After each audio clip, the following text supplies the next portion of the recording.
This is the Greg Bedard Patriots Podcast with Nick Cattles.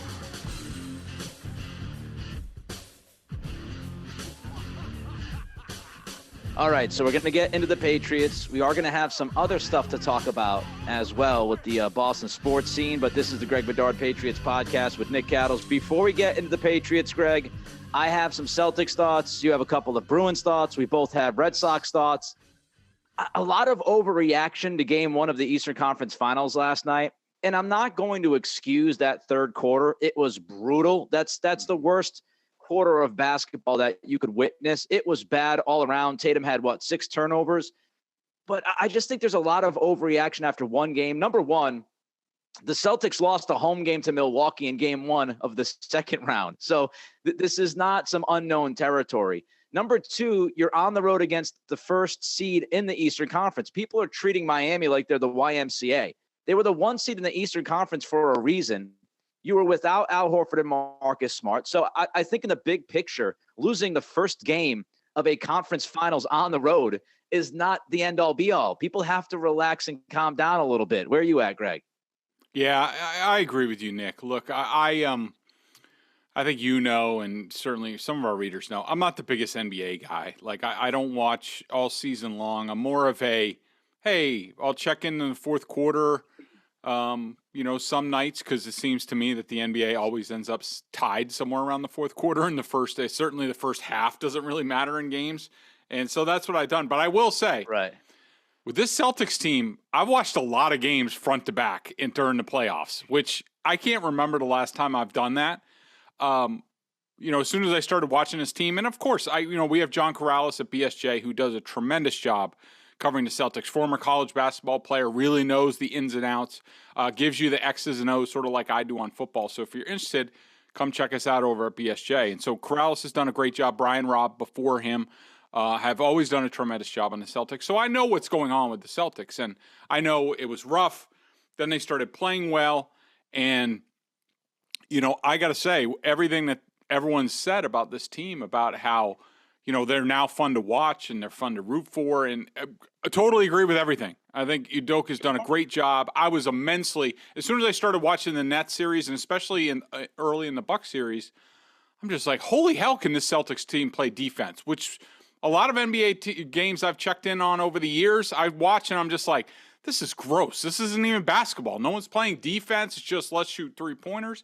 And I have been immensely impressed with the Celtics. And I still have some lingering questions about, exactly how good Tatum is and whether he's, enough at this stage. I think he's close. I don't know if he's quite there to put them over the top. But I will say I completely agree with you about game one. Let alone all the circumstances that have gone on. Udoka just he was held out of a press conference today, so they got that going for them right now. But look, I know enough, and I've covered some of the Celtics playoff games in the past. This Heat team is tough as hell, especially Jimmy Butler, and they're gonna land some haymakers on you. But the ultimate test, and where I think people come out and they say the Celtics should win this, and they might be favored to win a title, is because the Celtics can go 10, 11, 12 rounds where the Heat can. I don't know if they can last that long. I don't know if they have the depth of talent that the Celtics have and can play defense for game after game and quarter after quarter like the Celtics can, which they did against the Bucks, and that's why they won that series. So I agree with you. I'm not panicking. It was one game. Let's see where this goes. Even if they lose 2 in Miami, it's not going to make any difference to me, because I think that this team is a little bit different when they come back to the Garden. And I think that they're really good when they get their backs up against the wall. And I think Tatum, after hearing him talk last night, say, this is on me, that's a good sign, because he normally comes back in the next game and he answers in a big way. So I'm cool.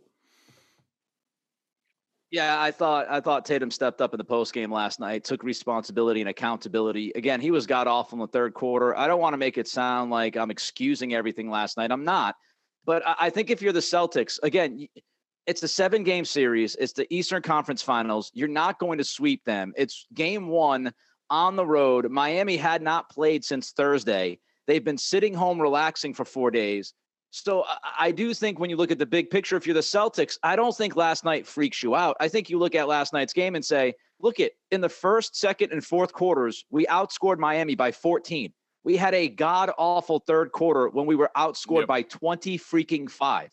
If we fix some things, we'll be fine. It was a 7-point game late in the fourth quarter. If we don't completely implode in the third quarter or any quarter, then we have a chance to win this series and get to the finals, as long as you're healthy. Because I do think if Horford and Smart are out long-term, that's a big-time issue defensively for this team. All right, your quick Bedard Bruins minute. My quick take on this is, look, they played a better team in Carolina. Carolina is go, go, go, go, go. Bruins couldn't keep up, and I was not surprised they lost that series. Carolina's the second-best team in the conference. I thought they would lose the series. I thought it was borderline impressive. They got it to 7. They played awful in Carolina for the most part. And the same issues, Greg, to me. I thought their defensemen let them down. I thought McAvoy let them down in Game 7. I thought Swayman was fine, but they don't have enough depth scoring, and they don't have enough finishing. And that's been the story of this team for quite a while now. Yeah, and if Bergeron decides to retire, I think that, and this is my big takeaway, and if Patrice retires, we'll deal with that down the road, and we'll talk about it because it's worth talking about, because there are a few professional athletes that I've been around in my career that I have more respect for on and off the ice than Patrice Bergeron. And if he retires, and this is my issue with the Bruins and Don Sweeney, it's that it exposes the lack of depth and young talent on this team even more. Because I think Bergeron, Marchand, Pasternak at stretches have covered up for the fact, and it ends up being their ultimate demise, that they don't have any depth, that they haven't drafted well, that they haven't developed well, and they don't have enough in the pipeline where, I watch a lot of hockey. I have a son who plays hockey. My wife, our whole family enjoys hockey. So we watch a lot, from college to a bunch of NHL games, minor leagues, everything. And what stands out when you watch the Bruins compared to other teams, like the Carolina Hurricanes, is that the speed is just different. The Bruins play a different brand of game. They can slug it out against another physical team. Ultimately, will they hold up or not? I don't know, but I like their chances against those teams. But faster teams like the Hurricanes, anybody you watch any of the Western Conference games, you're just like, they play a different game than the Bruins. And the Bruins have to figure out how to play more that style, because that's where the game is going. And I think that unless they get more young talent and faster guys, they're going to be on the short end of the stick going forward, especially if Bergeron isn't back. I hate to bring this up, but you have to when you talk about the context of the Bruins and not having enough scoring, not having enough finish, not having enough speed, not having enough youth. 2015 draft. I mean, You go back in the major swing and a miss in that draft. That's something that, sometimes it's really difficult to kind of gather yourself and come back from swinging and missing as badly as they did in 2015. They had 3 first-round picks. There was tons of talent, including Barzal up there on the board, and they swung and missed in that draft in a major way. Sweeney, look, he pushed all his chips in the middle of the table for the most part the last few years, giving away draft picks to bring guys in like Kasha, et cetera. And those moves, they resulted in deep runs. They did not result in titles. And now you look around and you've got 2 or 3 really top prospects that you feel good about. But beyond that, yeah, I mean, it's going to be an issue. They have to find talent, and they've got to add to this team somehow, some way in the offseason. And I don't think they have a ton of means to do so. So it's going to be a very interesting offseason for them, and Neely and Sweeney and Cassidy as well. And the other question, I was reading this the other day, if you have to go younger, which I think they have to go younger here, and that doesn't mean get rid of Pasternak or Marchand, but I think you've got to go younger. Cassidy has been known to be tough with young guys. Is he necessarily the right fit? He's been great for the most part, but is he the right fit? Is he the right guy with a younger team? That's a question they have to answer as well. I don't have a lot of Red Sox thoughts other than they stink. They're underachieving lineup, a bad bullpen. They find ways to lose. And inevitably, Greg, after getting to the ALCS last year, not the greatest look for Heim. No, it's not. That a lot of, his decisions not to go with, bulk up the bullpen more, The decision on Story, which doesn't look like a good fit, but we'll see. Maybe he just got off to a really slow start. He has had a couple of homers in the last week, including last night. But, I mean, and at least they're out of last place in the AL East. Now the Orioles are 13.5. The Red Sox are 13 games back. 13 games behind the Yankees already. So, yeah, I still expect them to make a run. They're going to make this interesting. Core is too good. There's too many good players in that lineup, and they often start to hit when it starts to get warm. And by the way, Nick, it's supposed to be 97 degrees here on Saturday. I kid you not. I saw that. It was like I had the stove on last week, and now it's going to be 97 degrees. I'm sure you miss it. It's going to be 100 here in Sacramento today. 100.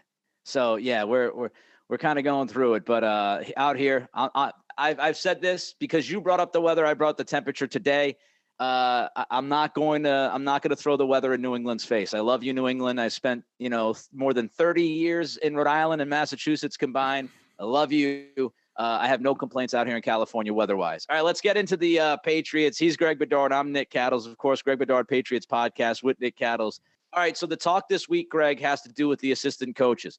First and foremost, the assistants talked to the media back-to-back days, 2 days in a row, a double shot for you guys.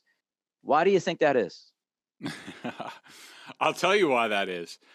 Because, look, if you were waiting for Belichick to show that he's still on top of his game, that he can find loopholes and things like that, at 70, that he's still on the ball, this was it. Because someone at One Patriot Pace read the NFL media access rules and realized it mandates that assistants have to be available twice in the offseason.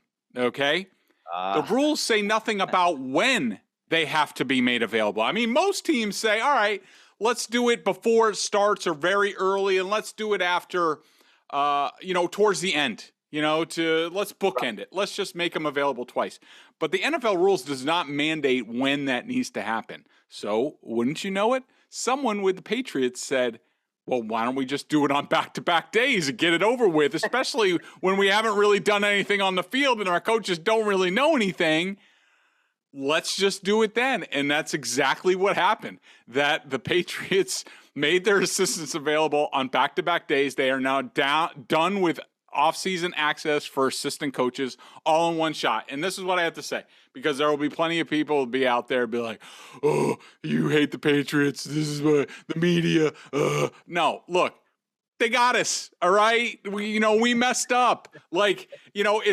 It's our fault for the PFWA. It's our fault that we allowed Belichick to find a hole and drive through it like the Buffalo Bills through his own defense. It's our fault. Okay? It's our fault that we did that. Tip of the cap to Bill Belichick. You got us, chest checkers. We're on to 2023 in terms of media access policies. We'll talk to Joe Judge next year. Thanks, Joe.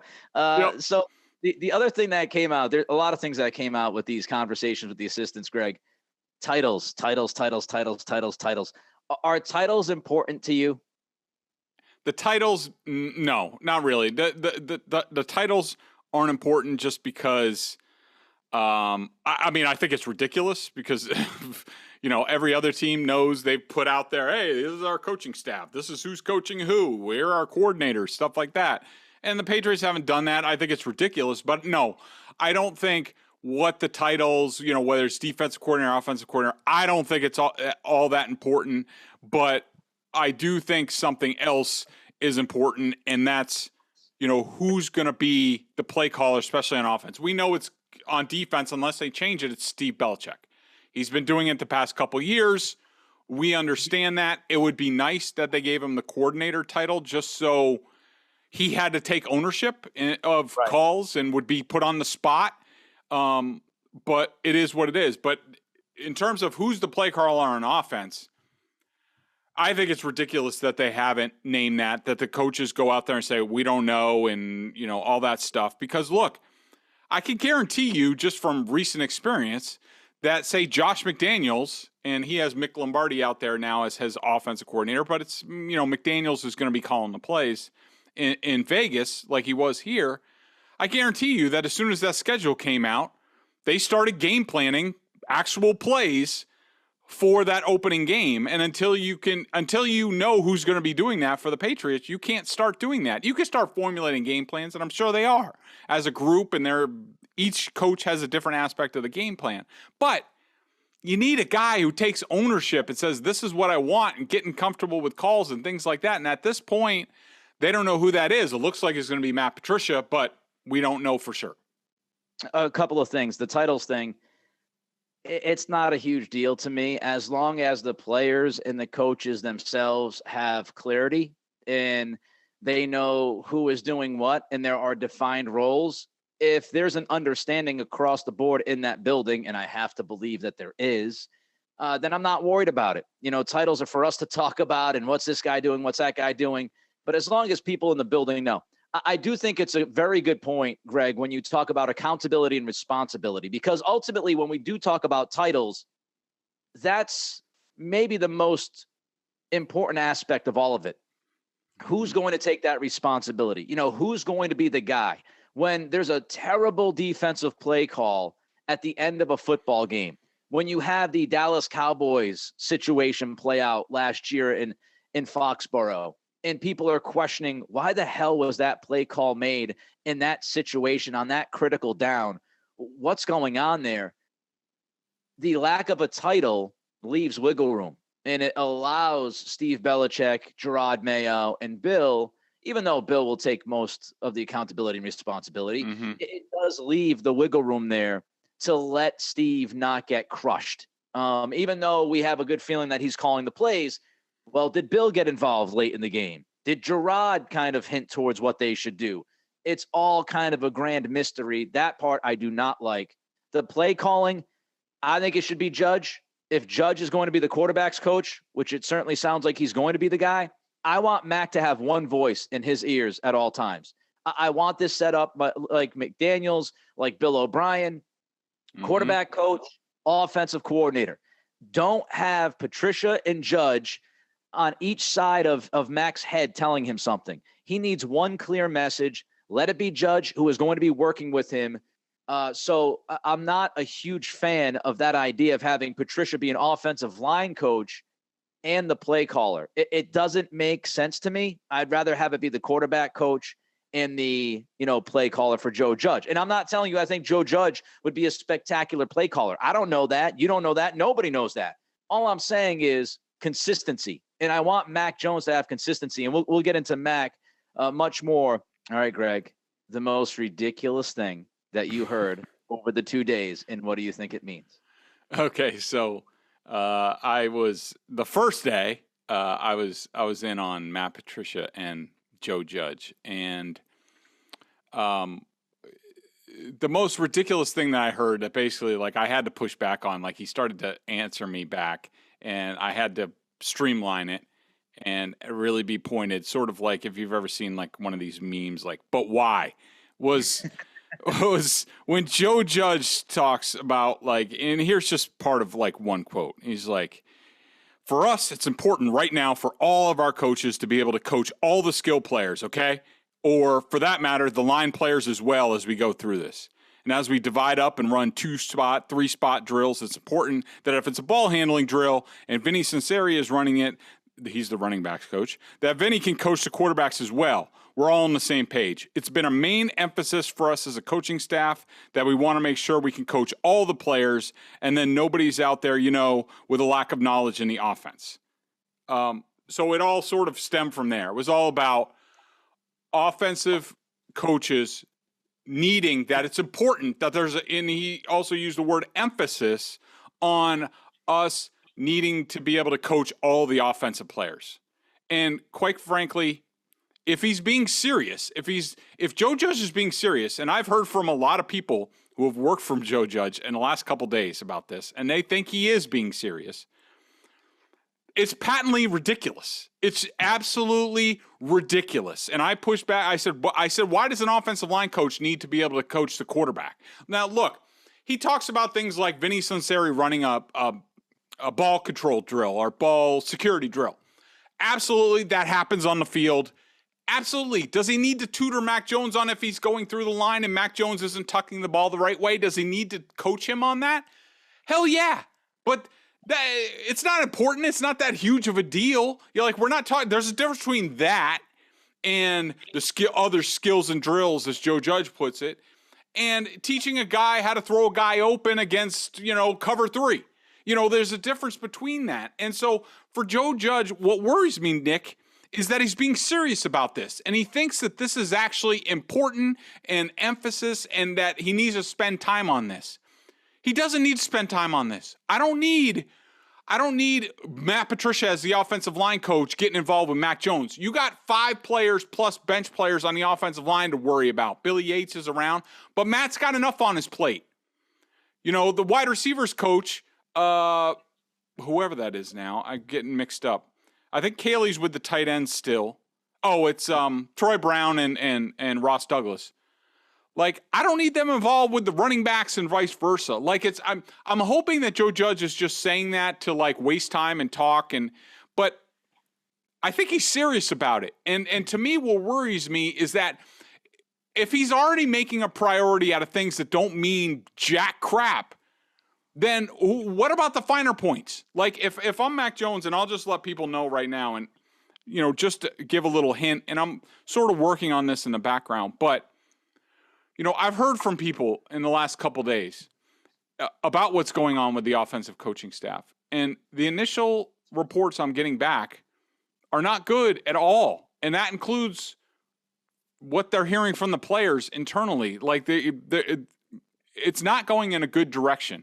And, we'll flesh that out as it goes further. And if I get more, because I'm not just running with a couple sources on this, to really get down in the nitty gritty, I need to talk to more people and make it more well-rounded.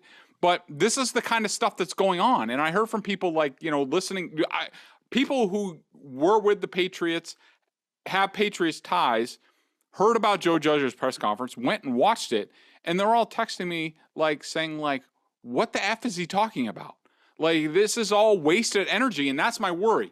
If you're wasting energy on this stuff, if you think this stuff is important, it's not important. What's important is Mac Jones's development.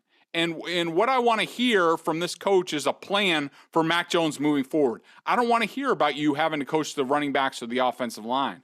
And so this stuff is starting to worry me. If Joe Judge is being serious, and I think that he is, and I know we've talked about it before, Nick, that this doesn't sound good, and we'll wait and see and things like that. But right. I'm starting to get a little bit worried. Couple things. Joe Judge loves to talk. He is just a nonstop verbal diarrhea kind of guy. Yep. He just loves and loves to chat and yap.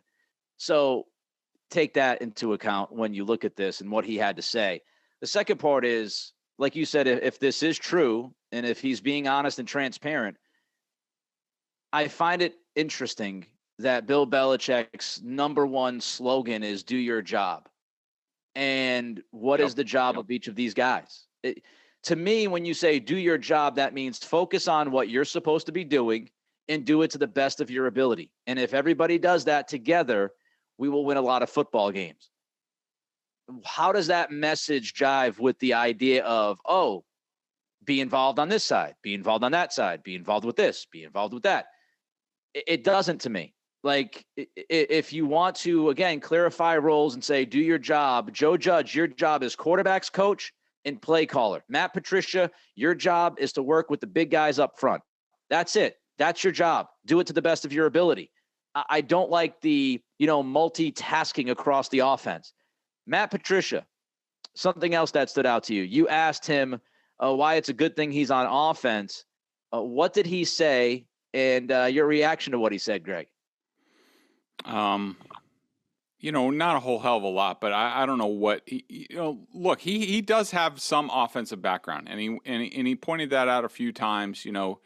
I think he was an offensive lineman in college. He helped, coach there, Syracuse, I think, RPI, even his early days here with the Patriots. But, I still don't. They talked a lot about how Bill, makes well-rounded coaches. I mean, that's great and all, but if Joe Judge wants to be a wide receivers coach in addition to being special teams coach, that cool. I'm cool with that. Now we're talking about these guys have gone from basically special teams and defense to now being the brain trust, the guys in charge of offense. And that's what worries me, that they are in charge of a lot of things. And look, I have more confidence in Patricia because I know how smart he is. I know, not that Joe Judge works his ass off too. And I have a lot of respect for Joe, especially as a special teams coach. Matt has a little bit more experience on the offensive side, and obviously Belichick has been grooming him for something, with his sort of variety of roles last year. So I have some more confidence in him, but it's still a tough look on exactly where this coaching staff is at this point in time, and we'll have to see how this goes going forward. Ultimately, the biggest question is this any good for Mac Jones? It can't be. Look, if people out there want to have faith in Bill Belichick, that at 70 he still knows exactly what he's doing, even though this is a complete departure from what he's done in any of his previous years, especially the Super Bowl years, then that's fine. I respect that, and obviously I respect Bill, and he has earned many lifetimes of trust to see this through. But if I'm Mac Jones and I'm coming off a pretty good rookie season, I just lost the guy who tutored me the entire time. And, from what I heard, yes, Mac Jones is very smart. We all know this. Mac Jones needed a lot of coaching. He needed a lot of help last year, and that's not going to change this year. He's not suddenly, if you think Mac Jones is suddenly a 10-year vet, the people that I've talked to, they don't believe that is going to be the case. Maybe Belichick knows otherwise. Maybe he thinks that Mac Jones is ready to basically be like, Tom Brady year 5 or year 10. I don't know. Maybe. I'm not going to discount that. But if I'm Mac Jones, I want a QB guru, somebody who has a track record, has done it for years of developing quarterbacks, of years of studying the position across the league, across the NFL, and somebody who has a plan for me, a proven plan to keep me going on an upward trajectory. And I just don't see that person on the staff, especially if it's Joe Judge being the quarterback's coach, which we think. He said, I am going to be coaching Mac. He will be with other people. I don't see this as how this is the best avenue for Mac Jones to continue his upward trend. I don't see it, Nick. I don't know if you feel any different. Far from ideal. Look, I want an experienced play caller in there. I want an experienced quarterback coach in there. I would have loved Bill O'Brien. We talked about it when I was back at the Airbnb in like January, doing it from my kitchen. We talked about Bill O'Brien and the idea of bringing him in, and that, he was, to me, the best fit for this kind of a situation. And them going with Patricia and Judge absolutely is questionable. It's a big time question. It's a big time question for everybody, and so it's not ideal. I would hope for one message to the quarterback, as I said, having multiple voices in his head is not good for him, even though he's seemingly a really smart guy. I hope Brian Hoyer can help him. I'm not saying that Brian Hoyer is the magic elixir, but can Brian Hoyer help the situation with Mac Jones? And, obviously there's lots of confidence from Belichick and Jones. As you said, Greg, if from what you've heard, Mac isn't, a 10-year vet and he needed a lot of help with coaching and all of that. If you want to try to take a silver lining out of this, it is that your head coach, Bill Belichick, believes that your second-year quarterback can handle this kind of a situation in these circumstances, which means he has a ton of confidence in Mac Jones, in his IQ, in his maturity, his leadership, et cetera, et cetera. One final thing I'll say about this before we get to some good, because there was some good that the assistant coaches talked about. This is the most critical aspect of this franchise for the next 5 to 6 years, getting it right with Mac. If you do not get this right with Mac Jones, and this is not hyperbole, this is not Stephen A. Smith screaming at you through the television screen. If you do not get Mac Jones right, if you don't handle him correctly, it will set your franchise back 4, 5, 6 years if you don't get this right. If you get this right, you're taking steps forward for the next 4, 5, 6 years, and you can start to envision this team winning football games again at a high clip. You have to get this right. If there's one thing that Belichick has to absolutely 100% get right unequivocally, it is Mac Jones handling him and making sure he develops in the right way. Because if you screw it up, you can't take it back. You can't go back in time. They have to get this right. All right, let's get to the good from the coaches. Lots of Josh Uche talk, Greg. We talked about him after the draft here on the pod. We said the draft led us to believe that they're looking for more from Uche this year. What did Steve Belichick say about Uche, and what'd you take from it? I was surprised because Steve Belichick in these, he doesn't really say much of any substance at all. He takes after his father. God love him.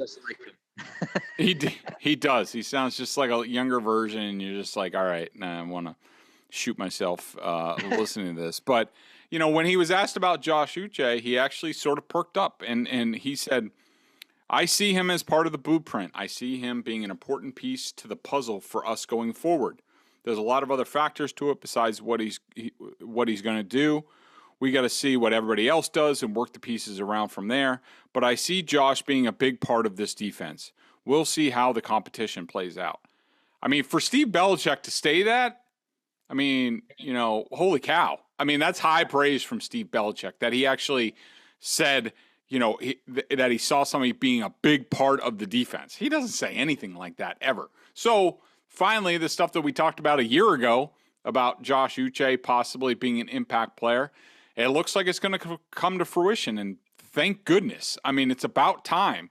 And you could see in his stints last year that, especially when it came to just rushing the passer, he was very impactful in the snaps that he got. And, they're looking for a guy. They didn't draft a guy like, say, Jermaine Johnson that they could have to put out there. They didn't draft anybody at edge. And so what you have left are Josh Uche and Ronnie Perkins. He also somewhat talked up Ronnie Perkins, but it wasn't nearly what he said about Josh Uche. So to me, I got excited. I heard Steve Belichick say that, and I think that this is great, that they have, and this is where he should be. He should be the starting edge player opposite Matthew Judon. He should play on all the downs. He's that type of player. He has that type of speed. He has young legs. He has explosive ability. Just trust him. Let him play, and let him screw up if he needs to. He will learn. He's a smart guy, and let's go forward and see what that looks like. Yeah, I gave the silver linings during our draft podcast because I was so tired of just the nonstop hate and criticism of everything. Not to say that the Patriots hit it out of the park, but as far as how we initially feel, we'll ultimately understand what they did in 2 or 3 years. But one of the main takeaways from me, and as I said it, if you wanted this team to be faster on defense, if you wanted this team to be fast overall, especially on offense, if you wanted Belichick to finally give these young guys the opportunity, that's what it's all about. When you look at the draft, that this is giving Uche, this is giving Perkins, this is giving maybe Anthony Jennings. It's giving those guys an opportunity to make a difference. I'm all for it. Let's see what Uche has. He has absolutely shown flashes. He's a second-round pick. He's a talented guy. Give him a shot. Give him this opportunity. And if he hits, then you've got him and Judon on each end, which is fine by me. Also, some good stuff about Cam McGrone yesterday and the day before, Greg. Yeah, Steve talked about him the other day, but I was just looking up my quote because I asked Gerard Mayo about McGrone yesterday. Yeah. And Mayo said, when he was out there last year, and if you remember, he did come out. He had the ACL at Michigan. They drafted him. And he finally got back. He was able to practice for 2 weeks, and then they reverted back to IR. But, so the team got to see him, and he said, Mayo said, what I did see out there last year was a guy who could still fly around, make a bunch of plays in the run game and the pass game. So we'll have to see. I don't want to put anything out there. We'll have to see how it goes. But at the end of the day, we're expecting them to help the room. And Steve Belichick said similar that, that last year Cam McGrone, when he was out there, didn't look out of place despite all his circumstances. You put all that together, Nick, and that makes me excited because I think that, what I saw on film out of Cam McGrone coming out of Michigan was he's undersized. He's like 6'1". He's like probably, now that he's been in the pros for a year, probably about 230 pounds, an undersized linebacker. But he has the ability, if you remember what a Landon Roberts was like, a Landon Roberts just, another step above, like a little bit, a better athlete, more sudden, can fly around. So if you're looking, everyone was like, oh, well, we need the linebackers. We need to be able to be smaller and quicker and more athletic. McGrone should be able to give you that. So when you put him together with Juwan Bentley, who's sort of the senior guy in the room that can school the guys, you have Raekwon McMillan, you have Mack Wilson, who they traded for, and you have Cam McGrone. If what they saw last year is a good indication, then that's another positive where you have, you're starting to see young guys at different levels develop. Now, would I have liked to have seen more Josh Uche last year and some of these younger guys, Ronnie Perkins, a little bit more to get those young legs out there? Yes, but Bill is stuck in his ways and he's going to do what he's going to do. But that they're talking about these guys now this way, it's better late than never, that they are starting to see some younger talent develop as we go forward. On both sides of the ball, what it comes down to me, in-house evaluation. And if the guys in the house, if Belichick and his staff, they evaluated these players correctly and they hit on a couple of them, this team is probably going to be better than people expect. And that's on both sides of the ball. Again, if you kind of envision the Jonnu Smith role changing and you've evaluated him after a year, you use him differently and you get more out of him. All right. You go out, you get Parker, you draft Thornton. That can move around Aguilar. Maybe you get more out of him. Maybe you have Bourne be more of a gadget guy and a little bit more involved in the offense, even more than he was involved last year. Okay. Defensively, if McGrone hits or Raekwon McMillan hits, and McMillan has shown flashes in the NFL, if Mack Wilson, if you brought him in, it's all about in-house evaluation. If they hit on these players, they're not going to hit on every single one. That's unreasonable to expect. But if they hit on a couple of these guys, I do think that makes the defense better than a lot of people expect it to be. They also like the rookies so far, Greg, but they've admitted they haven't done much. So, we'll kind of save opinion for that until you get to start to see them. But before we get to next week, speaking of that, we might have to delay the pod or maybe do an additional pod because we will get to see the team a week from tomorrow. So Thursday, we will have access to practice. So that'll be fun. Access to practice is always a big deal. Speaking of big, before we get to the member question of the day, Big Daddy Vince Wilfork, elected Patriots Hall of Fame. I love the guy. He's a great personality. He's a very good leader for this football team. Incredibly productive, a vital part of that defense when they were really good. Of course, he deserves it. Greg, just a couple thoughts on Big Vince. Yeah, Vince is a guy, congratulations to him and Bianca and the rest of the family. He's a guy that I've known Vince since he was a teenager, since he was at Santa Lucia's High School in Boynton Beach, Florida. I covered him in high school. I've known him a very long time. I have a lot of respect for Vince. I think, what comes to mind and look, I don't make a big deal out of the Patriots Hall of Fame. It's more for the fans and the crafts than anything else. All the good players will get in there eventually. And, but just what stands out is just, the unselfish nature of Vince as a two-gap nose tackle. It's vital for the scheme. And I think, thinking about Vince this week with his election just made me think since he left and since he went to the Houston Texans, and that was always a contract issue between him and the team, I just don't understand why the Patriots haven't made it more of a priority to find the next Vince Wilfork. Like we talked about going into this year's draft, and, they got Devon Godchow, but he's not nearly as big as Vince or even in that ballpark. And we talked this year going in, I talked up Jordan Davis, and then they had an ability to get Travis Jones, to really be in the middle and solidify what's going on there. And so just thinking about Vince and how great he was and how much he meant for the defenses here, where you really didn't have to worry about them defending the run, ever.